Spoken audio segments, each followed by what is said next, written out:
Alaskans, wherever you are, welcome to the Must Read Alaska Show. Coming to you from somewhere in Alaska. This is the place where we talk about, you guessed it, Alaska.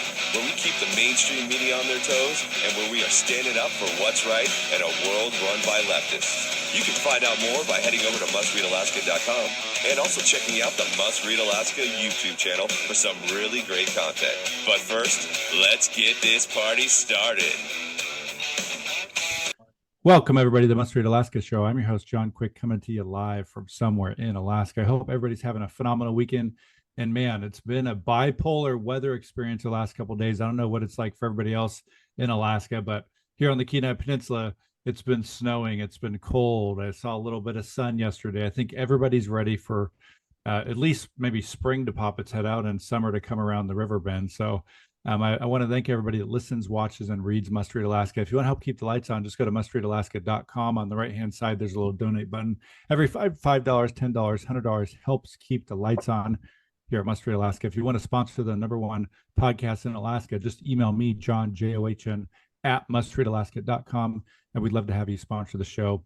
If you didn't catch the last two episodes, I want to encourage you to go back and check out those last two episodes. We did our 400th episode 2 days ago, had Suzanne Downing on. You got to hear from her how she started Must Read Alaska. Really fascinating story. And we got to share some of our favorite guests over the years here on the Must Read Alaska show. Suzanne is just an awesome and a treasure to Alaska. And she stood up for conservatives in a time where there wasn't many news sources out there standing up for conservatives 10 years ago, folks. It's been 10 years since Must Read Alaska started. So thank you, Suzanne, for coming on the show. I know you're very, very busy, and so I want to encourage folks to go back and listen to that. But without further ado, we have two candidates for the Chugach Electrical Association board, Todd Lindley and Dan Rogers. Welcome to the Must Read Alaska show. Perfect. Thanks for having us, John. Well, this will be excited. So I'm excited to hear from you on and kind of why you're running and a little bit about your story. I think it's important for folks to get involved in local elections, just like you all have. But first, let's start off with you, Todd. Why are you running for this board? I know that it's a board. You know, there's only so much energy. It seems like in Alaska. It seems like, you know, from this last winter, acreage was running out of natural gas and all that kind of stuff. It's a very important board to be on. So why are you running? You know, honestly, John, it's a really good question. It's not something that I wanted to do, but as over the last year, what we've watched the boards being taken over by different people, and those people have a very much green and renewable future in mind for the board. It just seemed like we were making decisions that were absent any kind of analysis of the holistic picture. I come from an engineering background. I'm a mechanical engineer. I've worked in the oil and gas industry for 15 years. All over the United States, onshore and offshore, a little bit over in Russia. I've started up projects here in Alaska on the North Slope, and now I work for Alaskan Pipeline. And so when we look at risk and we look at reliability, those are two things that are very near and dear to my heart. So when you see the Chugach board start making decisions around supporting renewable portfolio standards, looking at rate cases that don't actually take into effect things like affordability, but social type and environmental justice type causes. Those are the things that I think members need to know more about. And I felt compelled to be able to get in there to try to bring a little bit more of maybe a technical analysis. And that's kind of where Dan and I teamed up to be able to bring that. And I've got a broad background in project management, risk management, and things like that, where I think my unique set of skills could be a benefit to this board. That's awesome. Dan, what about you? What made you throw your name in the hat?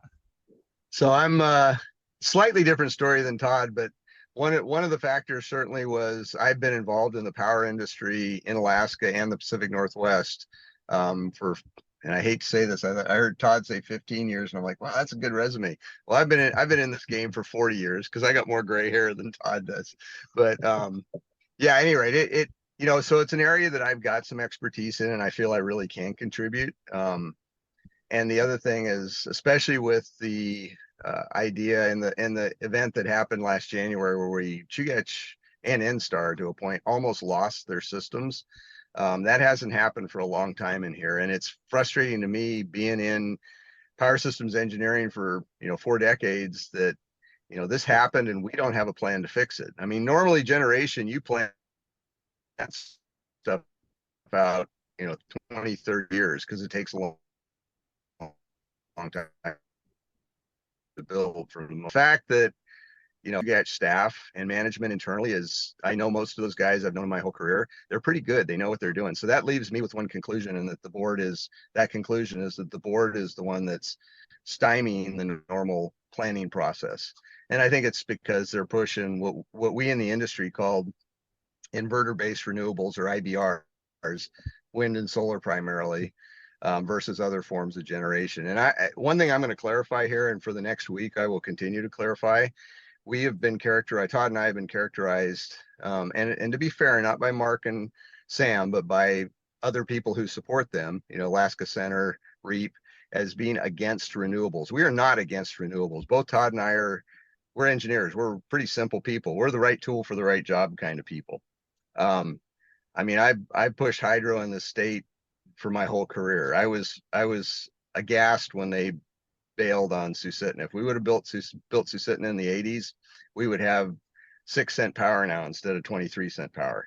And for the guys that like their EVs and all that stuff, we would have enough power to even do all that. It's just we have stayed away from good solutions because they don't fit people's ideological views of the world. And wind and solar isn't going to do it for us. I mean, we probably don't have time to get into that, but that's an energy that contributes to the energy part of the power system. It doesn't contribute to the on-demand capacity power side of the power system. In other words, when you turn your light on somewhere, someplace in the system, a throttle has to crack open just a little bit. You don't have that kind of control with wind and solar. You do with hydro, you do with geothermal, you do with gas turbines, you do with clean coal, but you don't have it with wind and solar. So, Todd, next question is to you. What separates you from your opponents? My guess is there's some very drastic differences. Well, it's an interesting question, right? Because if you look at Sam Kaysen and Mark Wiggin, you've got an attorney with decades of contract and litigation experience, and then you've also got a former deputy DNR commissioner. So, I mean, in terms of my experiences, I bring a lot of oil and gas to the conversation where Mark Wiggin, who's the previous deputy DNR commissioner, should have. The difference is Mark has been very vocal about deep penetration of renewable into the Chugach portfolio and has spread some skepticism around, can the natural gas actually be there? And even has said that, he's worked in these fields. Where my position differs is I don't believe there's a natural gas shortage. There's a contract and economic supply shortage. And there's two parties that come to, the table when we start talking about how do you put fixed firm gas contracts in place to protect the largest source of energy in your portfolio. And right now what we're seeing is Chugach's contracts are going to end up expiring in 2028. And that's an area where I don't know that I have a particular expertise in, but what I can see coming is if 82% of all of Chugach's electricity is generated from the production of natural gas, and we have a contract expiring in 2028, what are we doing to fill that gap? Mark Wiggin would tell you we're going to go and we're going to put in wind and solar, but those are very cyclical. They're dependent on when the wind is blowing and the sun is shining. And as Dan pointed out, if we look at January of this year, Fire Island Wind making less than 2% of its installed capacity. At Clutna Dam, 100% of its installed capacity. So those are the kind of things that when we look at in terms of energy density and what can we actually provide. And that's where I'm looking to differ myself is we need to protect first things, which is our portfolio is made up of primarily natural gas, and our customers depend on that for reliability and affordability. Nice. Dan, what about you? The next question is to you, a little bit different, but what do you think the pressing issues in your area are, and what kind of solutions do you think you bring to the table? I'd say the biggest, so Todd and I were talking about this last night, but you got to bifurcate this problem into time frames. So you got the short time frame immediate problem, and that was illustrated to all of us in January this year, is we got to figure out how we're going to keep the system operating without blackouts for the next, pick a number, 5 years, something like that, 10 years maybe, until we can get a good long-term firm solution built for power. And so that's the biggest near-term problem. The biggest long-term problem is building, and I'm going to qualify this but building affordable power for the future that is firm and reliable. And to me, in Alaska, I mean, I'm willing to look at anything. We've been contacted by a guy who's got a clean coal project out in West Susitna by Squina.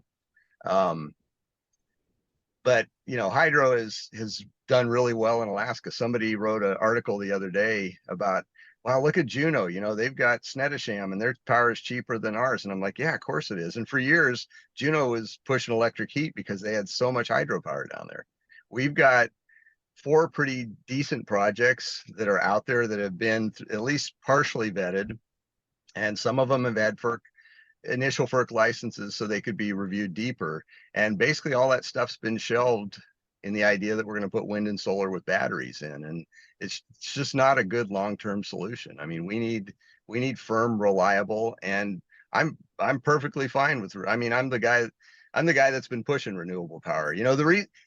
Kind of side note here, we're talking about a beluga quote gas shortage, and whether, Todd's more into that than I am. He's got more of the facts and the background in it. But one thing I will tell you is there is one group of people in the state that the fact that we burned beluga gas for the last 40 years at a very high rate, that lands at the responsibility for that decision lands at the feet of one group of people.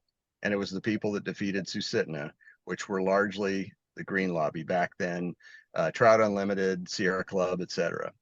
So, the reason we burned a lot of gas is because these guys have these visions that don't fit with reality, and there's never any feedback. There's never anybody going back and going, hey, why did we do this? So yeah, I'm wandering because I do that, but just to summarize, we've got a short-term problem. We got to figure out how to keep the lights on for the next 5 to 10 years until we get good firm generation built, and then we need to build some good firm generation for the long term. Nice. Well, Todd, question back to you. We've spoke a little bit about this here in the interview, but green energy, where do you stand on green energy? Talk to me a little bit about your thought process behind it. Specifically, Dunleavy's come up with some ideas as a Republican conservative governor for carbon sequestration and carbon credits and those kinds of things. Where do you stand on that? Yeah, it's a good question. So what I'll start off with is when we look at sequestration and things like that, we have to understand that it makes zero electricity. So if we know that it makes zero electricity and it's heavily subsidized, the only outcome is that electricity is going to be that much more expensive. And it's going to add a factor of reliability that I don't know we're fully prepared to understand what that is. I used to work at a plant in Wyoming where we had sequestration. And anytime you got to take those wells down to do any kind of a maintenance, that's planned outages. And then that doesn't even account for unreliability type things that just happen in the world of wells. When it comes to renewables, we got to look at it in terms of the right tool for the right job. And so I mentioned earlier the Fire Island Wind, the Eklutna Dam, like those are 2 very good examples of the extremes that we deal with here in Alaska. And if we're counting on solar and wind to provide that firm power, especially at the periods where we have highest demand, I think we're fooling ourselves because it requires a lot of storage and things that don't exist today. It requires transmission systems that don't exist today. And we're artificially now, when we subsidize those energy sources, we're making the traditional energy sources like natural gas, coal-fired power, hydro that much more expensive. And so when we look at renewables, we have to look at it in terms of, can they compete on their own? What service will they provide? And then will these independent power producers, because energy legislation is one of these that is a very hot topic for me, because all of the bills that are there right now, in effect, would look to dismantle a lot of what the utility is responsible for providing in terms of reliability and affordability. So if you defer that reliability onto the customer or onto an independent power producer, where they're providing solar at 6 months out of the year, what are they supposed to do in the heat of the winter? You're going to get very expensive coal, natural gas, whatever it may be, at a price that we haven't factored in because it's on demand. And so I think those are the conversations that are missing in terms of the renewables, as well as whether it's carbon offsets, carbon sequestration, wind, solar, nuclear, you name it, right? Is we know what works. We need to maintain first things, which is firm power. And then we can start looking at how you diversify that in the future. So Dan, question to you is this: are you hopeful for Alaska? Do you think we still have better days in front of us? Or are we past the heyday and we're just kind of trying to twiddle our thumbs and see how we can hop along? What's your thoughts? So the quick answer to the question is I live here. This is my home. My folks homesteaded in South Anchorage. Actually, my wife is living at a home we have in Arizona now because after 34 years, she's done with the cold. But I'm not leaving here. This is home for me. I mean, I like the fact that when I go in, well, Todd and I were at a community council meeting last night, and I go in the room and there were, Todd, less than a dozen people there, and I knew 3 of them from growing up as a kid. That's important to me, so Alaska's my home. I think we can do this, but boy, we have got so many things we've got to fix. And it starts with kind of little boards like Chugach or the school board, and it goes all the way up to the governor and Congress and our representatives and our senators. So yeah, I mean, we got to change our way of looking at things up here for sure, no doubt. One thing my dad used to say, he says and I'll frame it back with hydro. The best time to have built large hydro in Alaska was 30, 40 years ago. The second best time to build it is right now. And because it's not going to get any cheaper. And this is one of the things that, and when Todd and I get on the board, we're going to have to communicate to the membership. Anything that we do in the next 5-10 years is not going to lower your rates right now. There's no way it will, because we're in a hole right now. And anybody that tells you it will is not telling you the truth. Yeah, we're in a hole right now that's been dug, but we need to get on board so that in 30 years we've got cheap power, relative to everything else. And I use the Susitin example, and if you forward that 30 years in the future, it'll hold. But if we would have built Susitin in the 80s, we would be sitting at, say, 6 or 7 cent retail power right now, rather than 23-cent retail power. And so the same thing holds forward, in 2050. If we build big hydro now, and again, there's 4 or 5 good projects out there right now. If we build big hydro now, maybe the numbers will scare people, but we might be at 50 cents in 30 years, but it's a whole lot better than being at $1. So, I mean, you got to plan for the future. And especially on these big, large projects like this, it takes a lot of time to construct them. Yeah. So, Todd, where can folks find out more information about you? I think you all have a joint website. What's the easiest way for folks to get in touch with you if they have questions and want to hear more from y'all?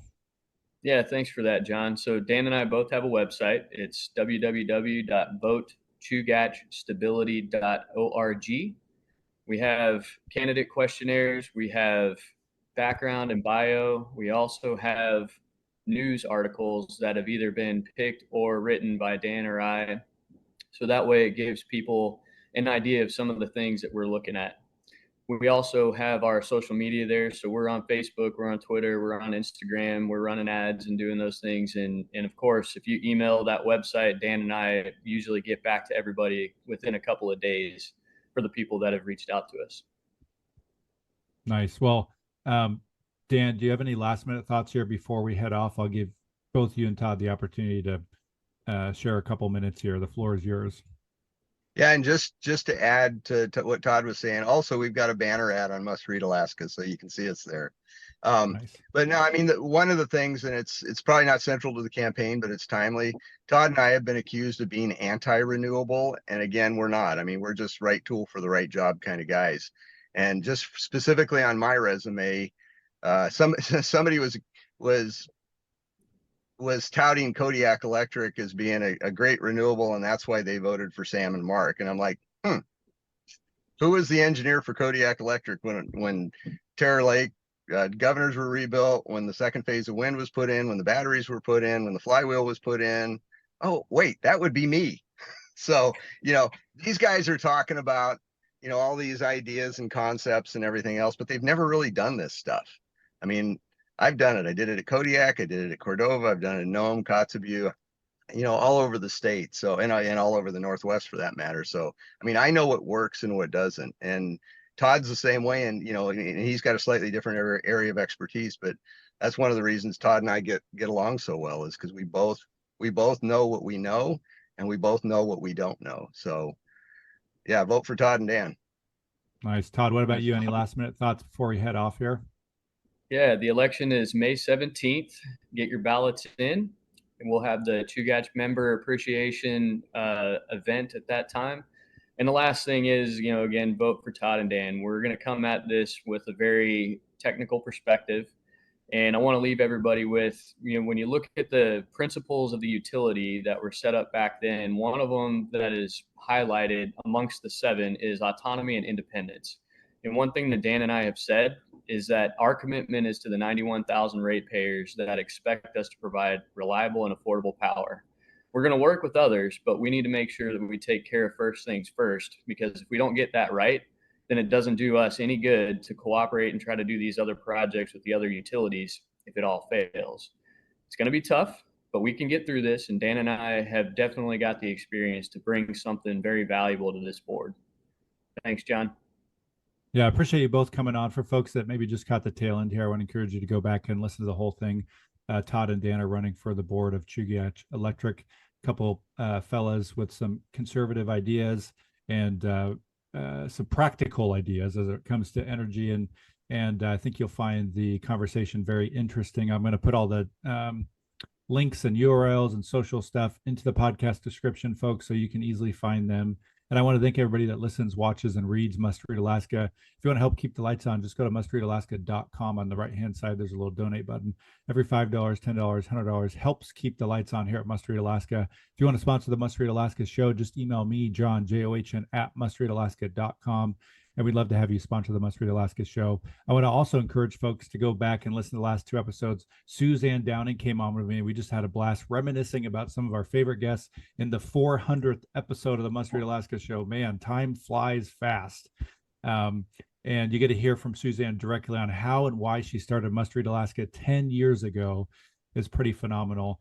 And then James Baisden and I were also on talking about some of our favorite episodes. He was one of 4 hosts over the last 4 or 5 years that has been a host on Must Read Alaska. And we talked about some of the good times that him and I had as hosts and some of his favorite episodes. So we hope everybody has a phenomenal rest of their week and a great weekend coming up. Until next time, I'm John Quick from somewhere in Alaska. Thanks, guys. Thanks, John.